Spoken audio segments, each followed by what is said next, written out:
Merhaba, hoş geldiniz. Bugün de bir sergi gezintisi ile karşınızdayım. Şu anda Pilot Galeri'deyim, Co-Pilot Galeri ve Halil Altındere sergisindeyim, retrospektif sergisinde. Birazdan beraber gezeceğiz, aşağı iniyorum.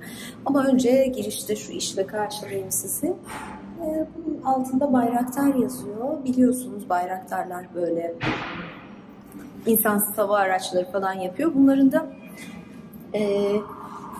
şirkette satılan oyuncaklarıymış bu peluş olan oyuncak ve yapay zeka ile yani dijital olarak bu gökyüzüne yerleştirilmiş. Böyle diyeyim size, bir tür Photoshop numarası. Şimdi aşağı gezmeye başlayalım. Evet.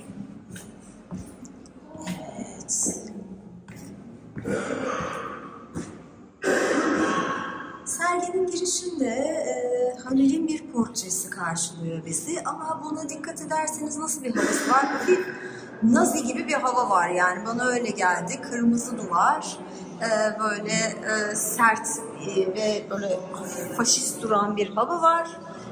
Bu özel olarak boyanmış.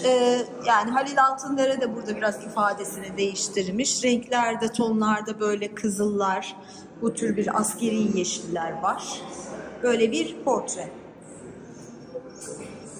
Şu silahlar özel yapım, döküm. Bakarsanız altından bir tane böyle kendine vuran. Bunlar böyle değişik fikirde oyuncaklar gibi gelen şeyler. Ben bu tür işleri çok severim. Ben de böyle işler, şeyler tasarlardım açıkçası. Bu da işin ismi müzik silahımdır. Gitar, tüfek ve bu gerçekten çalabilen bir gitar. Yani bu telleri falan gerçek ve güzel ses çıkarıyor. Gerçek bir müzik aleti yapılmış ama böyle birleştirilmiş. İsmi de çok güzel bir iş. Diğer işlerin ismi ise Revolver Gun ve Görünmez Kurşun. Devam ediyoruz. İki tane böyle iş. Bilirsiniz kaplumbağalar yavaş yürümeleriyle bilinir. Kaderleri yavaşlıktır. Şimdi ise bir kaykayın üzerinde. Bu da sosis köpek, yani tipi ve kaykay. Böyle bir göstereyim. Şu iş Türkler Uzayda idi işin ismi. Halil'le beraber gezerken, evet, Little Big Astronaut. Bir bronz heykel. Bugün de biliyorsunuz bir Türk uzaya çıkacak. 80 milyon euro ödeniyor sanırım uzaya çıkması için. Bu da ufak astronot.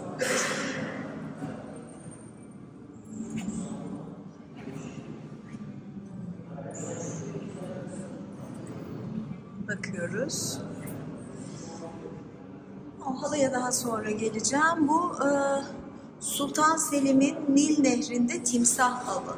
Ama buna Star Wars karışmış. Osmanlı ve Star Wars birleşirse neler olurdu? Ve Osmanlı'nın geleneksel sanatları minyatür, ama bir yandansa yapay zeka ve bir yandansa böyle yenilikçi. Gerçi Star Wars'a da baktığımız zaman bir uzay masalını anlatır. Uzay masalı diyorum ama 80'lerde çıkmıştı. Yani bakarsak 40 yıl geçti ama hala yapılıyor. Zamansız bir iş uzay, Star Wars. Hem bir taraftan yenilik, bir taraftan geleneksel. Bu timsah avının Star Wars'la olsa ne olurdu? O zaman Star Wars'a devam edelim. Star Wars'tan diğer işleri de beraber gezelim, göstereyim. Şu biliyorsunuz Truva atı. Burada da yine dijital sanatlar, yapay zeka kullanarak bu yapılmış. Gerçekten muhteşem, ciddi emek var. Ben ilk başta bu gerçek mi dedim, onları yürüttün mü? Sonra tabii havada bunlarda uçuşunca. Şimdi şuna dikkat. Biliyorsunuz bu Star Wars filmlerinde şunun içinden de insanlar çıkar. Truva atından da çıkıyor, bundan da çıkıyor. İkisi böyle çok benzerdir yani, benzer yapı. Burada yine bizim tarihimiz ve uzay.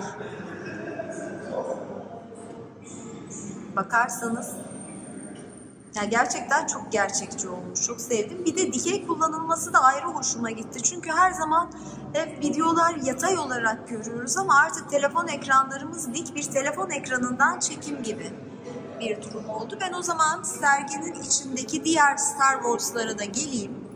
Onları da gezelim. Daha doğrusu göstereyim. Yine geleneksel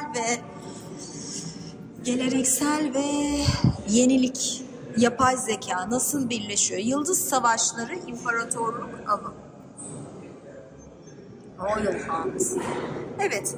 Şimdi bu tamamen bir geleneksel yöntem. Burada ciltler var, minyatür var. Görüyorsunuz.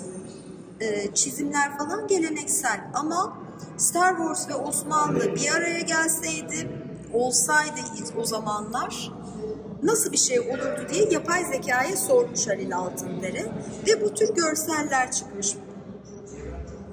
Gerçekten yapay zekayı kullanmak önemli ama bir şey katmak da önemli. Burada gerçekten hem bir şey katılmış, üzerine başka bir üretim olmuş ve bunu akademik öğrenciler, okuldan öğrenciler yapmış.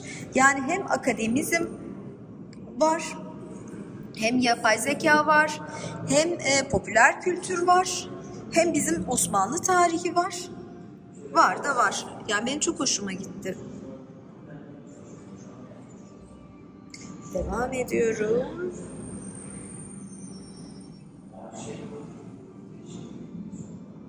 Zaten burada ismi de yazıyor sanatçının şu şekilde geleneksel şekillerde. Şurada da yine bir değişik iş var. Şurada bir drone ve onu tutan kartal. Dronlar ilk çalışmaya başladığı zaman Amsterdam Havaalanı'nda, bunu Halil Altındere anlatıyor. Bu dronlar arada kaybolurmuş ya da gidince bunları kartallar geri getirirmiş. Kartalın avı drone. Yine geleneksel bir yöntem. Kartalla avlanmak ve drone gibi yenilikçi bir şey. Nasıl diyeyim? Yenilik, teknoloji. Bu bir İstanbul gezisi. Şurası Kapalı Çarşı. Kapalı Çarşı'yı tepeden herhalde hiç görmemişsinizdir. İstanbul'u böyle gezseydik, fütüristik bir şekilde gezseydik, hep 2023, 2020'lerde falan ne deniyordu filmlerde, gelecek filmlerinde uçan arabalar falan olurdu diye. İşte bu şekilde taksiler falan uçuyor. Henüz uçmuyoruz ama böyle biraz İstanbul'u tepeden izliyoruz.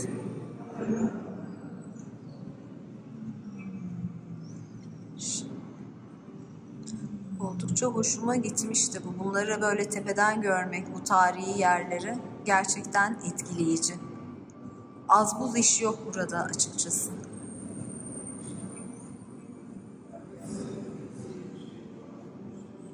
Evet.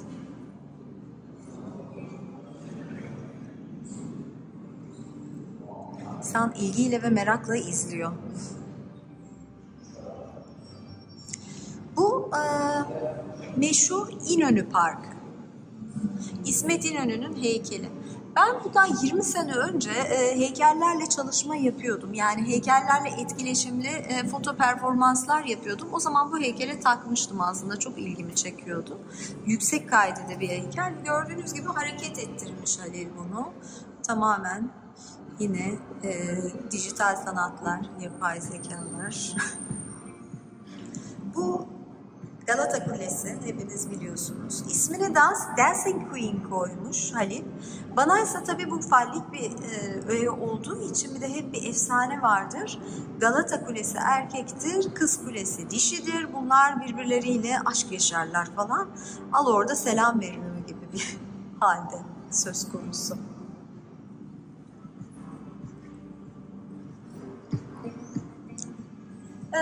Burası İstanbul Modern. İstanbul Modern'in üzerinde bir havuz varmış. Açıkçası ben henüz gezmedim. Görüyorsunuz İstanbul Modern'i.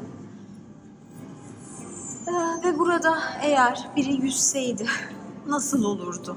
Atlıyor havuza. Böyle bir çalışma. Burada ise Arter var. Yine Arter'de İstanbul Modern gibi bir müze. Burada ise bir Yunus var. Onun da girişinde bir havuz var. Orada da bir Yunus yüzseydi.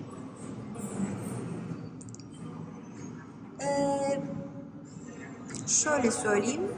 Bunlar da yine böyle kurmaca, yağlı boya olarak sanal diyeyim ya da sanatçının kafasında oluşturduğu dergi kapakları. Gerçekte yok. Ama Beuys'la ilgili zaten olmuş. Beuys şarlatan mı değil mi diye. Beuys çok İkinci Dünya Savaşı yıllarıydı sanırım. Bir sanatçı Joseph Beuys meşhur. Sanat dünyası bilir ya da. Bu kişi bir saniye. Binance'in kurucusu. Bu kişi ise Ethereum'un kurucusu. Ya bunlara da anti kahraman da deniyor bazen. Kimine göre kahraman, kimine göre anti kahraman. Sanat içinde Beuys öyleydi. Sanatla dijital dünyayı birleştirmiş Halil. Açıkçası ne diyebilirim? Yani aslına bakarsak dijital dünyalar, kripto paralarda günümüzün yeni yaratıcı alanları. Şu son işe gelelim. Bu da bir halı gördüğünüz gibi. Geleneksel bir yöntem. Yine o bayrakların oyuncağı var. Türk usulü bir halı. Ama geleneksel motifler, desenler de var, renkler de var. Yine bir geleneksel ve dijital yenilikçi çalışmanın bir aradalığı. Evet. Şu halıyı da böyle göstereyim size. Dokunayım biraz. Üzerine oturabiliyor muyuz diye sormadım sanatçıya. Herhalde satın alan oturabilir. Neden olmasın? Şöyle ortamdan size biraz görüntü göstereyim. Yerleşim bu şekilde. Bunların bir telefon kamerası gibi olması çok hoşuma gitti. Çünkü artık herkes dikey çekiyor. Ve neden videolar hep yatay? Böyle olması açıkçası günümüz ruhunu daha iyi yansıtıyor.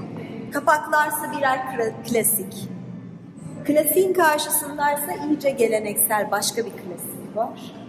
Ve bu tarafta tabii gördüğünüz heykeller, yerleştirmeler. Böyle sergi. Benim çok hoşuma gitti. Zaten çok keyifli bir sergi. Eğlenceli. İçinde zeka var. Ve farklı ne diyeyim kelime olarak düşünüyorum. Farklı uygulamalar, farklı sanatlar var. Yani hem heykel var, resim var. Aslında bir sanatçı hepsini yapmak zorunda değil. Bunun fikrini verir. Heykel yaptırabilir. Resim de yaptırabilir. Ben resim yapıyorum ama yaptıran kişilere de saygı duyuyorum güzel bir fikir varsa. Artık zaten dediğim gibi sanat bu işin fikrini vermek ve bu bakımdan yaratıcı olmakla ilgili ve farklı alanları bir arada kullanabilmek. En yaratıcı şekil bu. Böyle bir sergi idi. Umarım beğendiniz. Görüşmek üzere.